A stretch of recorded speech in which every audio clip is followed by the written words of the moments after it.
بسم اللہ الرحمن الرحیم۔ ٹاپک ہمارا ہے عظمت صحابہ شیعہ کتب کی روشنی میں۔ یہ اس کا پارٹ 5 ہے۔ مسلمانوں میں دو بڑے مکاتب فکر پائے جاتے ہیں، ایک اہل سنت، دوسرے شیعہ۔ اہل سنت برادران پیارے نبی کے بعد دین حاصل کرنے کا مرکز صحابہ اکرام کو سمجھتے ہیں، اس لیے ان کے ہاں صدیوں سے غلط فہمی پائی جاتی ہے اور اسے بڑے منظم طریقے سے سادہ لوگ عوام کے دل اور دماغ میں بٹھایا گیا ہے کہ شیعوں نے معاذ اللہ صحابہ اکرام کی دشمنی میں امت مسلمہ کی اکثریت سے الگ راستہ اختیار کیا ہے، جبکہ اہل شیعہ جو ہیں وہ اہل بیت کو قرآن اور سنت کی تعلیمات کا مرکز سمجھ کر دین وہاں سے حاصل کرتے ہیں۔ توہین صحابہ کے حوالے سے سب سے زیادہ اہل سنت کے علماء نے توہین کی ہے اور اس کا الزام ہمیشہ شیعہ نے حیدر قرار پہ لگایا ہے، جیسے حضرت عمر بن حماق جن کو رسول خدا نے جنت کی بشارت دی۔ یہ ایک بات بیان کر رہے ہیں مولانا محمد مہر دیوبندی، انہوں نے عمر بن حماق کو جو ہے بدماشوں کے گروہ میں شامل کیا ہے، اور پروفیسر علی محسن صدیقی نے المعارف میں ابن قطیہ کے ترجمے میں بریکٹ میں نبی کریم کے صحابی کو صریحاً توہین کرتے ہوئے لکھا ہے۔ بہرحال ہم بیان کرتے ہیں کہ رسول خدا کے جو ہے صحابہ کرام کو کس طرح شہید ہوا، جیسے حضرت خبیب بن ادے کی دردناک۔ خبیب بن ادے کو جو ہے کفار نے گرفتار کیا تھا اور ان کو امان دیا تھا اور مکے میں لا کر ان کو بازار میں بیچ ڈالا۔ حضرت خبیب کو حارث بن عامر کے بیٹوں نے خرید لیا، کیونکہ حضرت خبیب بن ادے نے جنگ احد میں ان کے باپ حارث بن عامر کو قتل کیا تھا۔ حارث کے تینوں بیٹوں نے حضرت خبیب کے قتل کیے جانے کے بڑے انتظام کیے، اپنے گھر میں قید رکھا۔ انہوں نے حضرت خبیب کو حدود حرم سے باہر لے آ کر قید کیا اور چند روز بعد تمام عمائدین، اکابر قریش اور دیگر قبائل کے شراف کو دعوت دی، اور یہ غریب خبیب کا تماشا دیکھنے کے لیے بڑے شوق سے جمع ہوئے۔ حضرت خبیب کے لیے سولی پہلے سے تیار ہو چکی تھی۔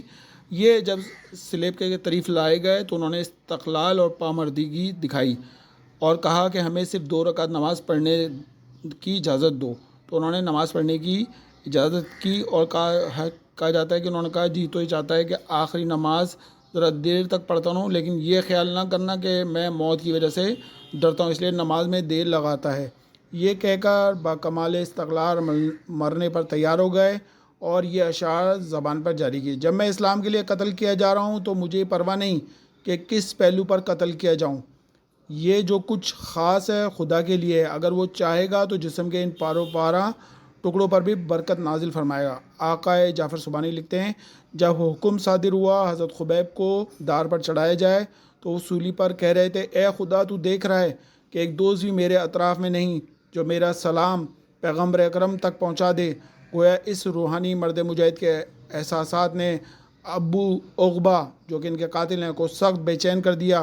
وہ اٹھا اور تلوار کا وار کر کے ان کو شہید کر دیا۔ عباس قومی لکھتے ہیں پیغمبر اسلام کے اس عظیم جانثار سے متعلق کہ مدتوں تک اس مرد مجاہد کی لاش سولی پر چڑھی رہی، ایک گروہ اس پر پہرے دار تھا، یہاں تک کہ پیغمبر اکرم کے حکم سے 2 دلیر مسلمانوں نے وہاں جا کر موقع پا کر اس لاش کو وہاں سے اتارا اور دفن کر دیا۔ سانہ بئر معونہ، سانہ رجی کے بعد 4 ہجری میں پیارے نبی کے مخلص صحابہ کرام جو کہ مکتب رسول کے بہترین تربیت یافتہ افراد تھے، ان پر ظلم و ستم کا ایک اور پہاڑ ٹوٹا۔ سید ہاشم معروف الحسینی لکھتے ہیں، لبنان کے سیرت نگار ہیں، کہ یہ افسوسناک اور دلسوز واقعہ 4 ہجری میں پیش آیا کہ قبیلہ بنی سوسا کا عامر بن مالک نامی شخص جو ابو برا کے نام سے مشہور تھا، نبی کریم کے پاس آیا، مدینے اور رسول خدا کی خدمت میں ایک ہدیہ پیش کیا۔ پیارے نبی نے فرمایا اگر تو اسلام قبول کر لے تو میں تمہارا یہ ہدیہ قبول کر لوں گا۔ آپ صلی اللہ علیہ وسلم نے اس پر قرآنی آیت اسلام کے پیغام کے طور پر پیش کی۔ اس نے اسلام تو قبول نہ کیا بلکہ کہا کہ جس کی آپ دعوت دے رہے ہیں، جس چیز کی، وہ اچھی اور قابل قدر ہے۔ اگر آپ صلی اللہ علیہ وسلم اہل نجد کے پاس اپنے صحابہ میں سے کچھ افراد کو بھیج دیں جو انہیں اسلام کی دعوت دیں تو مجھے امید ہے کہ وہ لوگ آپ صلی اللہ علیہ وسلم کی بات مان لیں، لیکن آپ صلی اللہ علیہ وسلم نے بات نہ مانی، کیونکہ آپ صلی اللہ علیہ وسلم کو اپنے ساتھیوں کے بارے میں یہ اندیشہ لاحق تھا کہ وہ لوگ بھی ان کے ساتھ ویسی ہی غداری کریں گے جیسے بنی حزیل نے آپ صلی اللہ علیہ وآلہ وسلم کے بھیجے ہوئے گروہ کے ساتھ تھوڑے عرصے پہلے کی، جس کا تذکرہ سانہ رجی میں ابھی بیان کرتے ہیں۔ اس کے بارے میں اس کو یہیں روکتے ہیں۔ المیہ رجی تبلیغ اسلام کے لیے جانے والے صحابہ کرام کی ایک جماعت جن کی دردناک شہادت شیعہ اہل قلم کا انہیں خراج تحسین۔ عرب کے بعض قبائل جن کے نام کسی نے عزیل، ریش، بعض نے جو ہے عقیل اور قارہ لکھے ہیں، رسول خدا کے پاس آئے اور کہا کہ ہمارے لوگوں نے اسلام قبول کر لیا ہے، آپ صلی اللہ علیہ وسلم ہمارے ساتھ کچھ افراد کو بھیجیں جو ہمارے لوگوں کو اسلامی احکام کی تعلیم دے۔ اس سلسلے میں سید ذاکر حسین دہلوی اور سید حیدر بلگرامی لکھتے ہیں کہ رسول خدا نے 10 صحابہ کی ایک جماعت تیار کر کے ان کے ہمراہ کر دی تاکہ ان قبائل کو اسلامی احکام کی تعلیم دیں۔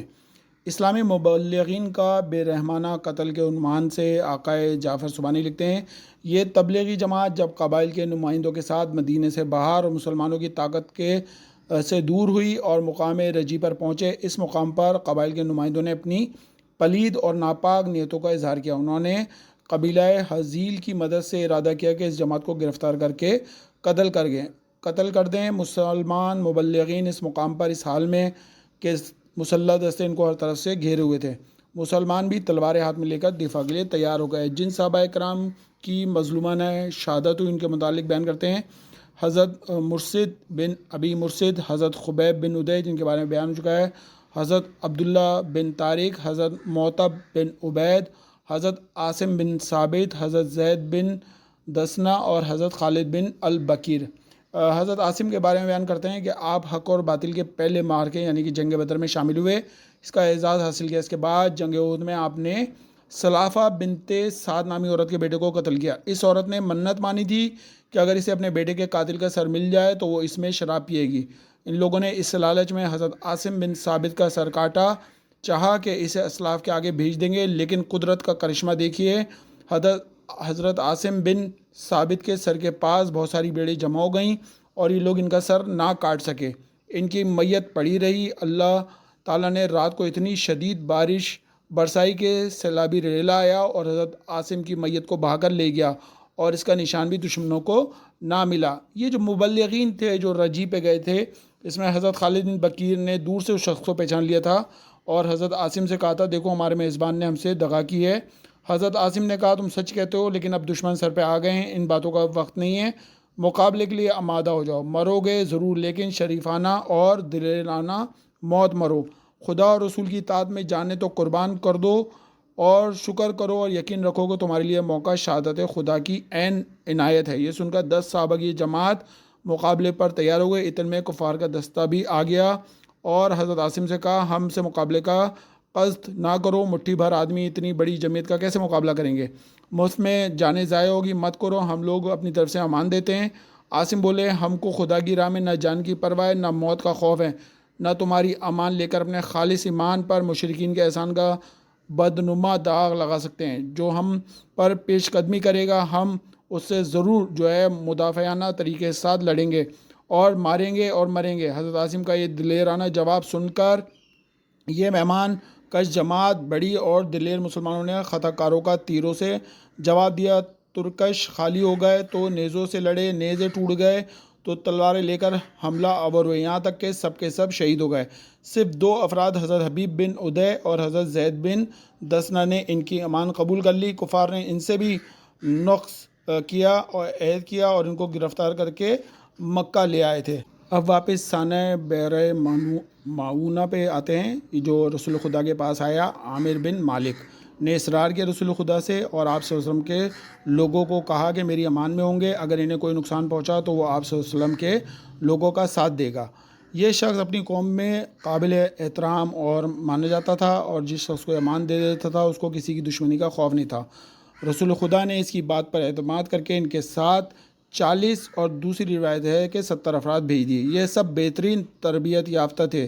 نبی اکرم نے ان لوگوں کو حضرت منظر بن عمرو کی قیادت میں بھیجا۔ یہ لوگ چلتے رہے یہاں تک کہ بئر معونہ پر اترے جو بنی سلیم اور بنی عامر کے درمیان تھے، اور یہ قاریان قرآن اور ایسے عابد زاہد تھے جو دن میں لکڑیاں جمع کر کے بیچتے اور ان کی قیمت سے اصحاب صفہ کے لیے کھانا خریدا کرتے تھے، اور راتیں جو ہے نماز، تلاوت قرآن اور عبادت گزار تھے، اور حجرات طاہرہ کے لیے بھی لکڑیاں لاتے۔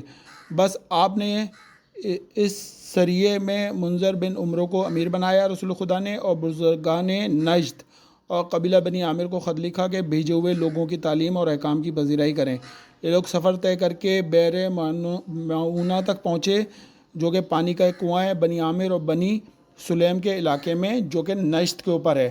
ان صحابہ کرام پر کیا گزری اس کے بارے میں شیخ عباس قمی لکھتے ہیں کہ بئر معونہ پہنچ کر ان صحابہ کرام نے اپنے اونٹ چرانے کے لیے اپنے دو ساتھیوں حضرت عمر بن امیہ اور حضرت حارث بن سمعانہ کو بھیج دیا۔ باقی لوگ پیارے نبی کا خط لے کر عامر بن طفیل کے پاس چلے گئے۔ جو پیغمبر اکرم نے خط عامر بن طفیل کے لیے دیا تھا اس کو لے کر یہ پہنچے، اور اس کی ذمہ داری جو ہے رسول خدا نے حضرت حرم رضی اللہ تعالیٰ بن ملحان کے سپرد کی ہوئی تھی۔ جب وہ خط لے کر عامر بن طفیل کے پاس پہنچے تو اس نے اس خط کی تحریر پر نظر تک نہ ڈالی، بلکہ قاصد کے قتل کا حکم دیا اور بنی عامر کو مسلمانوں کے قتل کے لیے بلوایا۔ انہوں نے انکار کر دیا اور کہا کہ اب کہ ابن برا نے ان کو امان دی اور ہم ابن برا کی لی ہوئی ذمہ داری کو نظر انداز نہیں کر سکتے۔ اس شخص نے قبیلہ بنی سلیم کے لوگوں کو بلوایا، انہوں نے مسلمانوں کو ہر طرف سے گھیر لیا۔ مسلمانوں نے اپنے آپ کو موت کے منہ میں ڈال کر اپنا دفاع کیا اور ایک ایک کر کے سب شہید ہو گئے۔ حضرت کعب بن رضی اللہ تعالیٰ عنہ سے متعلق، آپ انصار مدینہ میں سے تھے اور بعض مت بدری صحابی ہیں۔ جب پیارے نبی صلی اللہ علیہ وسلم کے بھیجے ہوئے اس وفد پر حملہ ہوا تو تمام مسلمان بے دردی سے شہید کر دیے گئے۔ اور ہاشم معروف حسینی کہتے ہیں حضرت کعب بن زید کے علاوہ کوئی نہیں بچا، ان کو وہ لوگ اس حالت میں چھوڑ گئے کہ ان میں زندگی کی رمق ابھی باقی تھی اور یہ مقتولین کے نیچے دبے ہوئے تھے۔ کفار انہیں مردہ سمجھ کر چھوڑ گئے۔ ان کے جانے کے بعد یہ وہاں سے نکلے اور واپس مدینے پہنچ گئے، یہاں تک کہ جنگ خندق میں مسلمانوں کی طرف سے شہید ہو گئے۔ اللہم صلی علی محمد وآل محمد۔ پروردگارہ ہماری اس محنت کو اپنی بارگاہ میں قبول فرما، اور جو لوگ سن رہے ہیں ان کو کامیابی نصرت عطا فرما، مسلمانوں کو متحد فرما، تمام شان درقرار کو پوری دنیا کے اندر محفوظ فرما۔ صحابہ کرام کی عظمت کے لیے یہی کافی ہے کہ ان کے پیروں کی جوتی کی جو خاک ہے وہ ہمارے سروں پر، جن کی عظمت اللہ، اس کے رسول اور اہل بیت علیہ السلام نے بیان کی۔ اللہم صلی علی محمد وآل محمد۔